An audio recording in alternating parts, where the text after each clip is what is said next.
კავკასიური სახლისთვის შენობის ჩამორთმევასთან დაკავშირებით პრეზიდენტს მიმართვა ეთნიკური უმცირესობის წარმომადგენლებმაც გაუგზავნეს. კავკასიური სახლის შესაძლო დახურვას კავკასიის ქვეყნების მოქალაქეების გარდა ეთნიკური ოსებიც აპროტესტებენ. პრეზიდენტის ბრძანებულების საფუძველზე კავკასიის სახლის შენობის სმირნოვების სახლ-მუზეუმის კუთვნილებაში გადასვლა იგეგმება. კავკასიის სახლის შენობის გარეშე დატოვება ამ ორგანიზაციის ფუნქციონირების შეწყვეტას გამოიწვევს.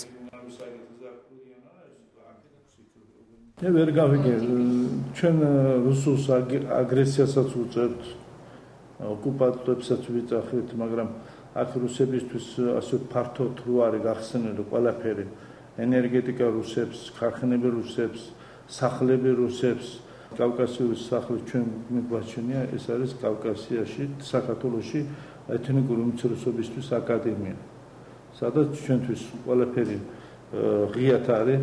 საზოგადოებისათვის ყველასთვის ცნობილია უკვე ის, რომ როდესაც ჩვენმა პარტნიორმა ორგანიზაციამ, ევროპულმა ფონდმა, ჰორიზონტმა შენობის რესტავრაცია დაიწყო, ბინები გამოსყიდული იქნა კავკასიური სახლისთვის. კერძო საკუთრება იყო ეს. გესმით, დანარჩენი 3-4 ბინა იყო კერძო საკუთრება. სმირნოების ფლობელობაში სმირნოების მუზეუმი წარმოადგენდა 3 ოთახში განლაგებულ საოჯახო ექსპონატებს. და ისიც ჩვენ მოვახდინეთ მათი რესტავრაცია. დემოკრატიული მოძრაობის ლიდერი ნინო ბურჯანაძე ამერიკის შეერთებული შტატების სენატორის ჯონ მაკკეინის სახელზე ღია წერილს ამზადებს. გაზეთ პრაიმ ტაიმის პრეს-კლუბში გამართულ შეხვედრაზე ბურჯანაძე 8 აგვისტოს ვაშინგტონ პოსტში გამოქვეყნებულ ჯონ მაკკეინის წერილს გამოეხმაურა, სადაც სენატორი საქართველოში დემოკრატიის არსებობისა და კანონის უზენაესობაზე საუბრობს. პარალელურად კი გმობს რუსეთში მშვიდობიანი დემონსტრაციების, დარბევისა და ადამიანის უფლებათა დარღვევის ფაქტებს.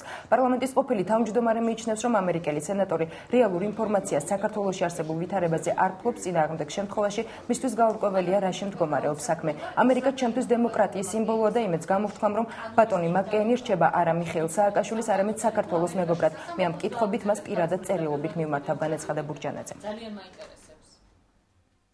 რუსეთი ვერ აღიარებდა აფხაზეთს და ოსეთს, მას რომ არ ქონოდა ძალიან სერიოზული ხელმოსაკიდებელი არგუმენტები. ისეთი, როგორიც სააკაშვილმა პირდაპირ სინით მიართვა აგვისტოს ომის დროს. მე ბრალს ვდებ ხელისუფლებას კიდევ უფრო მძიმე დანაშაულში.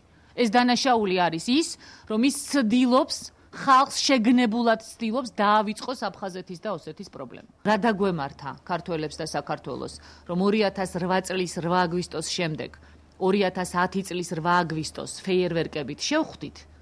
თუ აი ამ აბსურდს ვითარებისას მთლიანად გავაანალიზებთ, მე დარწმუნებული ვარ, რომ ვადამდელ საპრეზიდენტო არჩევნებს აუცილებლად მივახცევთ.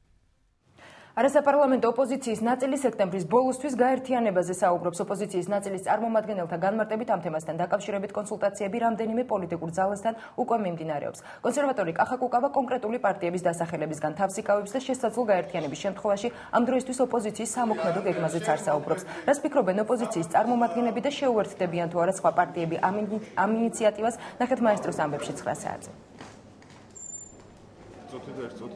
არჩევნებმა კიდევ ერთხელ დაგვანახა, რომ ოპოზიციური ერთიანობის გარეშე ამ ხელისუფლების შეცვლა არის შეუძლებელი. ჩვენ შეგვიძლია გავავლოთ გამყოფილ ხაზები პრორუსებსა და პროდასავლელებს, მემარცხენეებსა და მემარჯვენეებს შორის, მაგრამ არჩევნებამდე ვამბობთ და ახლაც ვიმეორებთ, რომ ეს არის სააკაშვილის ხელისუფლების გახანგრძლივება ნებისმიერი ტიპის დაყოფა ოპოზიციის შეგრძნებით. ჩვენ მზად ვართ თანამშრომლობისათვის ყველასთან, რა თქმა უნდა, თუმცა კონსულტაციები მიმდინარეობს იმ პოლიტიკურ ძალებთან, რომელთა იმედით ჩვენ გვაქვს, რომ იქნებიან ოპოზიციური ერთიანობის მომხრე და არ იქნებიან მიხეილ სააკაშვილთან თანამშრომლობის მომხრე. მე არ მინდა რომ მოლოდინები გაუჩინოთ, სრულ მოლოდინები ჩვენ მოსახლეობას, იმიტომ რომ რთული პროცესია ნამდვილად, მაგრამ ჩვენ ვფიქრობთ, რომ ეს პროცესი არის გასაკეთებელი და ამ პროცესს ჩვენ მივიყვანთ აუცილებლად ბოლომდე. ლეიბორისტული პარტია სამეგრელო ზემოსვანეთის გუბერნატორ ზაზა გოროზიას და მესტიის გამგებელს გოჩა ჭელიძეს რეგიონის მოსახლეობის ტერორში ადანაშაულებს. დღეს გამართულ პრესკონფერენციაზე პატა ჯიბლაძემ განაცხადა, რომ მესტიაში ადგილი აქვს კორუფციულ ქმედებებს. დღევანდელ კონფერენციას ესწრებოდა ლეიბორისტული პარტიის სვანეთის წარმომადგენლობის ხელმძღვანელი ალექსანდრე ხერგიანი, რომელმაც განაცხადა, რომ ზეწოლა მის ოჯახზეც ხორციელდება. მისივე თქმით, მესტიის გამგებლის გოჩა ჭელიძის მხრიდან განსაკუთრებით ბოლო პერიოდში მისი ოჯახის წევრების მიმართ ზეწოლა გახშირდა და ესენი გოჩა ჭელიძეს წინააღმდეგ საოლქო პროკურორის როლანდ ახალაიას სახელზეც საჩივრის შეტანას გეგმავენ. ზაზა გოროზიას ხილება, რომელიც მოხდა ჩემს მიერ 3 მაისის 7 ივლისის საქმესთან დაკავშირებით. როგორც ჩანს უკვე კავშირი ძვალივით გავეჭხირა და გოროზიას განიზარახეს ჩემი სვანეთიდან მოშოვა. ანუ გაჩვენება მათი აზრით ჩემი შეიძლება რაღაც შანტაჟის მეთოდით შეუძლებელია ბატონო და პირდაპირ გეუბნები მე ვერ გამაჩვენებ. მე მინდა მივმართო აი ამ ადამიანებს, ამ არსებებს, რომ ლეიბორისტული პარტია ყველა მის ხელთ არსებული ძალებით იბრძოლებს იმისათვის, რომ სიმართლემ გაიმარჯვოს და ალიკო ხერგიანის დაცვა განხორციელდეს. და თუ რამე მოხდება ბატონი ალიკოსი და მისი ოჯახის წევრების მიმართ მთლიანად მთელი დანაშაული დაეკისრება ბატონ პრეზიდენტს როგორც გარანტს თითეული ადამიანის უსაფრთხოების.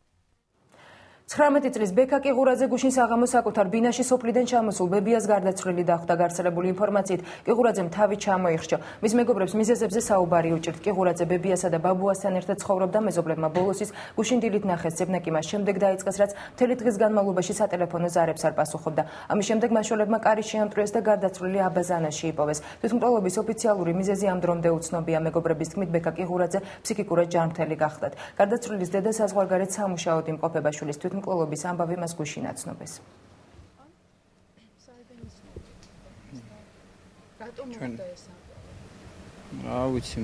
ვიცნობ დიდი ხანია უბნელია და ძმაკაცები დიდი ხანია და რატომ მოხდა მიზეზი ჩვენც არ ვიცით. სულ ერთად ვიყავით ხოლმე რაღაც ამ ბოლო დროსაც დღეები ერთად ვიყავით რაღაც ყველა. ბოლოს როდის? 3 დღეს წინ ზუსტად ერთად ვიყავით. მე პრობლემა ხო არ? არა, პრობლემები და რაღაც არც თავანზე არ თამაშობდა, ფული წაგებული არ ქონია, არაფერი ეგეთი რამე არა. ამორეცხო. აი სავარაუდოდ მაინც რას ვფიქრობთ, ბატონო? აუცი ჩვენც რო გითხრეს, ხუმრობა გვეკონა და აქ რო ჩამოვდიოდით, რა ვიცი, ჩვენ გვქონდა ხუმრობდნენ, იმიტომ რომ სულ ჩვენთან ერთად სულ ხუმრობდა და უყვარდა ეგეთი ის და ეხა აი თქვენ როგორც მეგობრები, დაახლოებით რა შეიძლება ყოფილიყო ამის მიზეზი? ჩვენ თვითონაც არ ვიცით, ჩვენც მაგაზე გოგოსთან დაკავშირებით. არა. არა შეყვარებული ყავდა, მაგრამ ეგეთი რამე არის. კი. ჭკვიანი ბიჭი იყო, უნივერსიტეტში სწავლობდა, კომაროვში სწავლობდა, რაც ერთად კურსელები ვართ. თაღლითურად თანხის გამოძალვის ფაქტზე პროკურატურამ მოქალაქე ბესარიონ მარტირუზოვი დააკავა. გამოძიების შედეგად დადგინდა, რომ მარტირუზოვმა მოქალაქე ნატო ხიჯაკაძეს 4000 ლარი გამოსცალა. გარდა ამისა, ხიჯაკაძე, რომლის მეუღლეც მსჯავრდებულია, დაარწმუნა, რომ მეუღლის საქმის განხილვის დაჩქარების მიზნით მოსამართლისთვის 200 ამერიკული დოლარი მიეცა.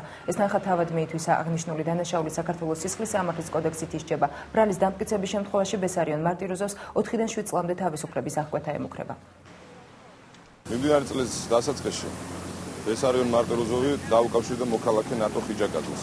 შევიდა მასთან დობაში, დაარწმუნა, რომ ყავდა მაღალჩინოსანი მეგობარი, რომლისთვისაც ხთამის გადახდის შემთხვევაში შესაძლებელი იქნებოდა ნატო ხიჯაკაძეს მეუღლის ბესარიონ ბერაძის საჯელისაგან გათავისუფლება. ამ მოტივით მარტის თვეში გამოვარდა 4000 ლარი. მოგვიანებით კი უკვე ახალი საფუძვლით, ახალი მოტივით, რომ თითქოს მოსამართლისთვის, ერთ-ერთი მოსამართლისთვის გადასახდელი იყო 200 ლარი პროცესის დაჩქარებისათვის, დამატებით გამოვართვა 200 ამერიკული დოლარი. ზემოხსენებული თანხა მან მათ საწინააღმდეგოდ მიისაკუთრა, რითაც ჩაიდინა საქართველოს სისხლის სამართლის კოდექსის 180 შემოხლის მეორე ნაწილის ბ-ქვე პუნქტით გათვალისწინებული დანაშაული. ამ დანაშაულისათვის სანქცია სასჯელის სახით ითვალისწინებს თავისუფლების აღკვეთას 4-დან 7 წლამდე ვადით.